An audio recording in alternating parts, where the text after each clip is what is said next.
Welcome to April and Debbie Dish the Truth on Weight Loss, where we share the raw, real, and sometimes messy truth about our weight loss journeys. I am Debbie, a weight loss coach who lost 100 pounds and have been living my life in maintenance for 4 years. And I'm April, a weight loss coach, currently down 60 pounds and continuing my weight loss journey. Together, we'll explore the ups, downs, and everything in between, showing you that lasting weight loss is possible no matter where you are on your path. Yes. And this week, we're going to talk about goal setting and how to achieve them weekly. And the big part of learning to do that is to how to set action steps to achieve the goal that you're setting. So that's what Debbie and I are going to talk about this week. I think it's such a great subject because we all think about the goals that we want to achieve. And when we set that goal, we've got that big goal looming out ahead of us, but we haven't taken any steps or made an action plan to get to those goals. And how many things in life, like when people go to school to be like a nurse, you're going to go to school to be an RN. You just don't say, I'm going to be an RN one day and it's just going to happen. Like you go to class and you have a plan set out to get you there. And the same is said for any goal. And I think sometimes we forget those action steps when, especially when we set a weight loss goal, because we just think, oh, we're going to set the goal and it's miraculously going to happen. Yeah, I agree. And it's so you even when you're following a plan per se, you're like, okay, I just have to not eat carbs or count calories or make a plan or whatever it is, but what are the action steps that are going to get you to that point, right? So if you're doing a certain plan, you still have to set up action steps. And what made me think about talking about this is I'm a big quote person. I love looking up inspirational quotes and memes, and I've been posting them in the Facebook and sharing what I find that is helpful to what we've talked about. And this past week, I um, found your future is shaped by the habits you repeat, not the goals you set. And I was like, yes. And that's really what got me thinking about this is something to talk about because we can say, I want to lose X amount of pounds, or we can say, I want to even learn how to run a 5K, whatever it is. But it's the action steps and the habits that you put into place that actually get you to the goal, not just saying, I have a goal to do whatever. Do you know what I mean? 100%. Yes. Yeah. And I think, for me, and I know for you as well, when we were losing our weight, making a plan and assessing that plan was a huge part of it.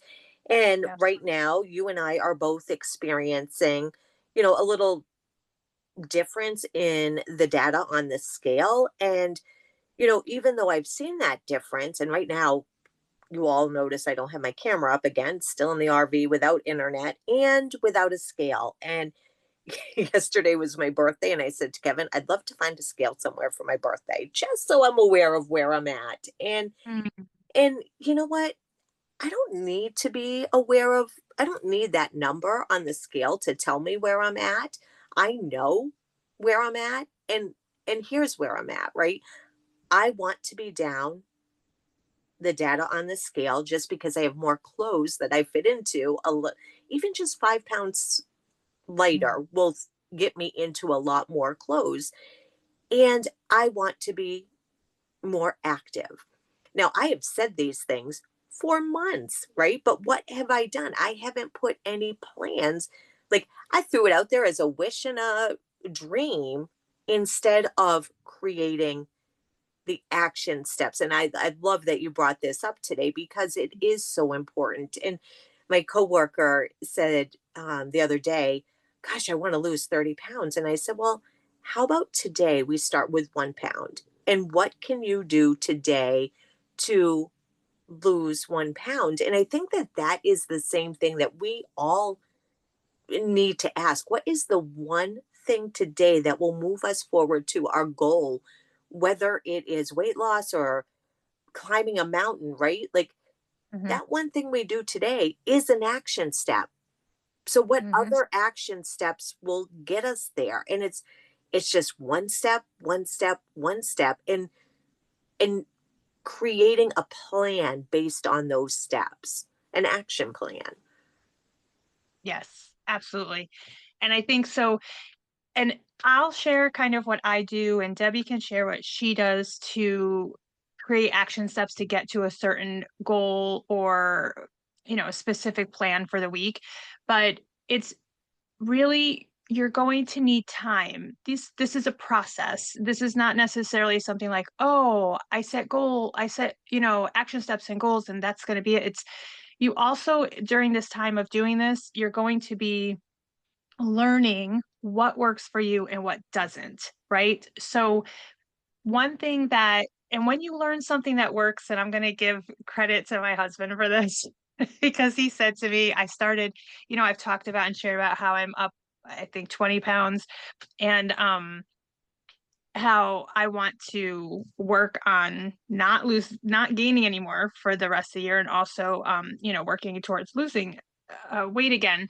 And he said, why don't you write a list of the toolkit that you have that works for you? Because I was telling him how one of the things I started doing last week, which was super helpful for me, was I remembered before, in the past couple of years, when I was losing weight at work is a big time where I tend to snack more than normal.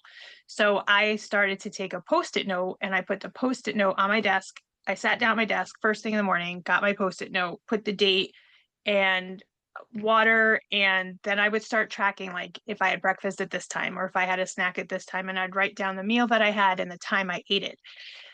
And I kept the note on the desk, so it was always in my peripheral. So when I would think like, oh, I want to eat, I would see like, oh, I just ate like 20 minutes ago and it was a pretty good balanced meal. Am I really hungry, or am I just bored? Am I trying to avoid a task? Like all the reasons. Am I frustrated? All the reasons I might eat at work. So that has last week, that really helped a lot and kept me on my plans that I was making. And I also planned and assessed, like we talked in the last podcast, and that was super helpful as well. But when we have these goals, find things that help you stay aware, right? That Post-it note in my um, vision all throughout the day keeps me mindful, keeps me aware of what I'm eating and maybe why I'm choosing to eat at that time. And so my action steps to do the Post-it note is to keep the Post-its right on my desk so I see it. I sit down in the morning, I take it right off, I put the date, I do it right away. And planning and assessing, I have my notebook on my dining room table. So I leave it there. My action step is to leave it there and to know that there's the pen there, the paper's there. I set a timer. So if, say the busyness happens, I get home and I get caught up in something else, a timer on my phone goes off around 7. Did you assess your day? Did you make a plan? So I know, oh yes, I have to do that. I want to do that. Not that I have to do it, because I really don't have to. But I want to do it and it feels good. And with this week that I took these action steps to do these habits that help me and mean something to me, I did have a loss on the scale. And it doesn't always equate to that, but just the mindfulness of what you're consuming in any kind of way is helpful. So finding ways that work for you are key. Now, a Post-it note might not impact you. You try it. If it doesn't work, then you try something else. And I know we talk about all the time. You really have to find what connects to you. And that really connects to me. So Post-it notes on my desk is not going anywhere anytime soon. Mm. And I don't feel bad. It's nothing like, sometimes when we do things, they don't feel good, but they're showing result, right? But that's when you want to ask yourself, is this how I want to feel for the rest of my life? Like that Post-it note is helpful. It's kind of like my silent friend reminding me like, hey, or when I'm feeling hungry and I look and I'm like, oh yeah, I haven't had a meal in 4 hours. That makes sense. Okay. I'll have lunch. No problem. Like it's a nonverbal communication to myself, I guess, if that makes sense. Yeah. Like that.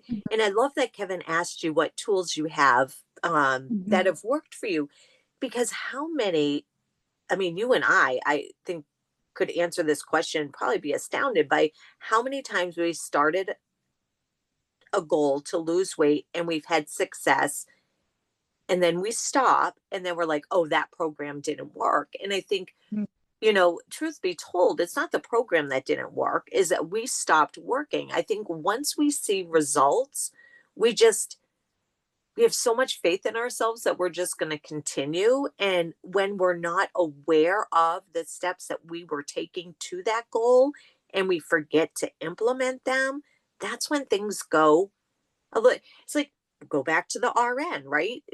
That Mhm. he or she goes to college, they become an RN. They don't go to work and say, well, I got it. Everything I learned, I don't need to do anymore.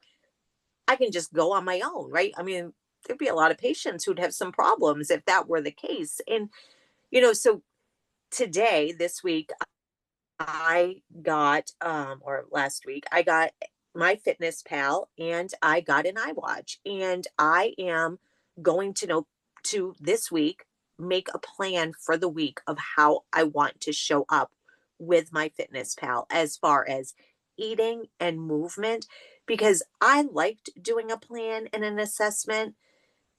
But for me right now, though it is the food, because I am consuming mega stuffed Oreos. Oh my gosh, they are amazing. Consumed way too many of those. But I also know that when I'm not aware, like I don't even know the last time I have consumed or drank an entire 8-ounce glass of water. Honestly, I cannot Mhm. tell you. Mhm. And those things, the the planning, the assessing, my fitness pal, Weight Watchers, whatever you're using has something that is a tool to help you track, to make you accountable toward those goals. So where you're doing, like you do your food prep and those post-it notes are working for you and it worked for you in the past and they're successful. Sometimes trying something new for like me doing my fitness pal might be just what I need in this season. And that's another thing. Mhm. Like just because it worked for you in the past, like you said, does it feel good to you now? Right? And I think Mhm. that is what is so important. Right now, I am just searching for something that will make not nothing can make me feel better, but something that I can work with to be more aware of what I want and the steps I want to take to get there. Yeah, absolutely. And I love the example you gave of a nurse or any profession like that. There's always continuing education credits they have to do. They have to take courses. There's a certain amount of credits they have to get. I don't know if it's yearly or whatever, but they have to continue in their learning. It never ends. And so that's the same for hygienists and other professions like that. So it's something that I'm also learning that too something works and then we stop doing it. And then so why do we stop doing it? That's something to ask yourself. So I know my head gets a little cloudy or foggy with the overwhelm of certain things. Like I've talked about, I started therapy in August and it's been very emotional and I just kind of gave over to it. And I was eating and then after getting on the scale and seeing and doing some numbers, I was like, okay, is this really how I want the whole cuz the the process is going to be quite a long process that I'm going through for this. So do I really want the end result to mean that I stopped taking care of my body because I'm trying to work on my mind and my body, like, at the same Mm, time? So, that was not something I wanted to do, and so I sat down, I was like, "Okay, what" I really thought about what did I used to do that I found helpful? And those that was the big thing, like the Post-it note, water, sleep, planning, and assessing. So those were the things that I focused on, and the action steps of doing those, I put into place. And the water so if you have a goal of water and say you didn't like, you can't remember last time you drank 8 ounces. So I would advise, if we were talking as like a client, I would say, okay, then your goal is to have a glass of water every day, right? Let's work on that. Let's not yeah. say I haven't had a glass of water in weeks and say, okay, well, you have to get 80 to 100 ounces tomorrow. Like you Yeah. don't want to set unrealistic expectations. You work towards it. And once these habits, even though I've gained weight, a lot of the habits that I put into place these past couple years haven't completely gone. I've still Mm-mm. been drinking water. I wasn't drinking the 80 to 100, even sometimes 120 ounces a day as I was. I was only hitting 40, 60. So, and I wasn't feeling as good. We have to realize when we stop doing certain things too, that are for us, we're putting us on the back burner. We are not showing up Mm-mm. for ourselves. And there's a reason for that. So sometimes you're not going to tap into that right away. But when you do, hold on to that and make a note. Like, this is when I get emotionally overwhelmed, I stop doing X. Like, I stop drinking water. Why? Why do I feel like that's the time to stop drinking water? Because I compound the not feeling well mentally with physically. Because when I don't hit, I'm now at the point where my body notices if I don't hit 80, I don't feel well. I feel a little more tired and I don't have as much energy. I think that's what I noticed the most. And I snack more. So when I know for me, when I'm hitting 80 or more, that's helpful for my energy level and for my snacking.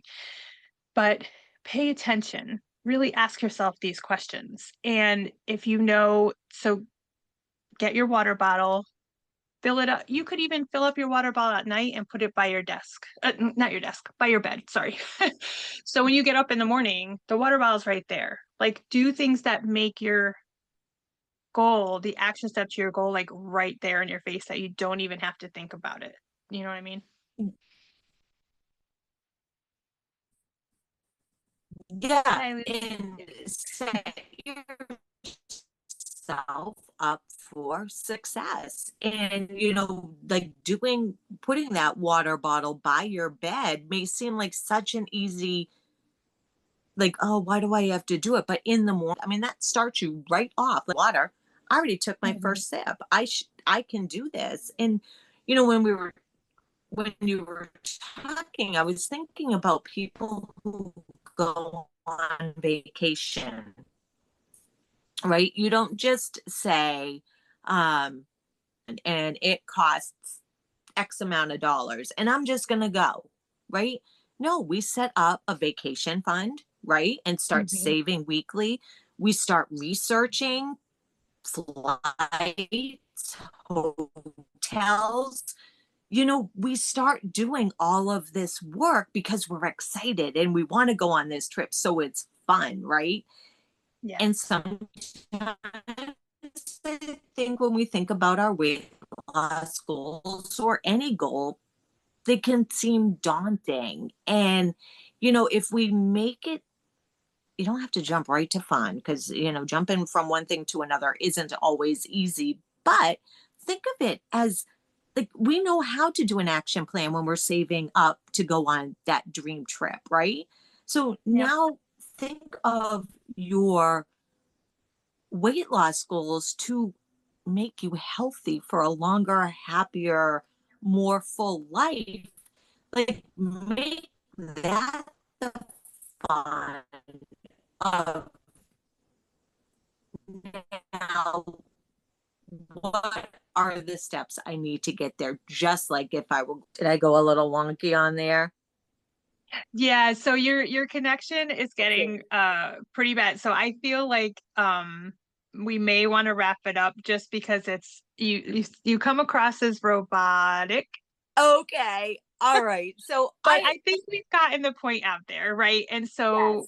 thank you all for your patience through Debbie's time of transition, and she will be having internet soon and it will be better in the future. But what we're going to do is also follow up in the Facebook page like I've been doing during the week and make posts. We will help you and post about how to set up action plans, be specific, set up little things that guide you to get to that habit that will then get you to your goal. And as always, we always encourage people to email, post on the Facebook if you have questions. If you don't want to email in, our email is April and Debbie dishthetruth@gmail.com. And I'll turn it back over to Debbie to wrap up if we can hear her. Fingers crossed. All right. Thank you all for your patience with Kevin and I becoming full time RVers and waiting for internet. Is it coming through or no? Okay. So, Yes, that came through. from my heart to your journey, keep blooming. Okay. Yes. And From my as heart always, to your wake up. journey, Yep. keep blooming. And as always, wake up willing to do something that feels good to you. we tell you that we dish the truth and we are unedited and unscripted, and this is proof of that. So thank Yes. you for sticking with us today. Have a great Yeah. week. Yes. Bye.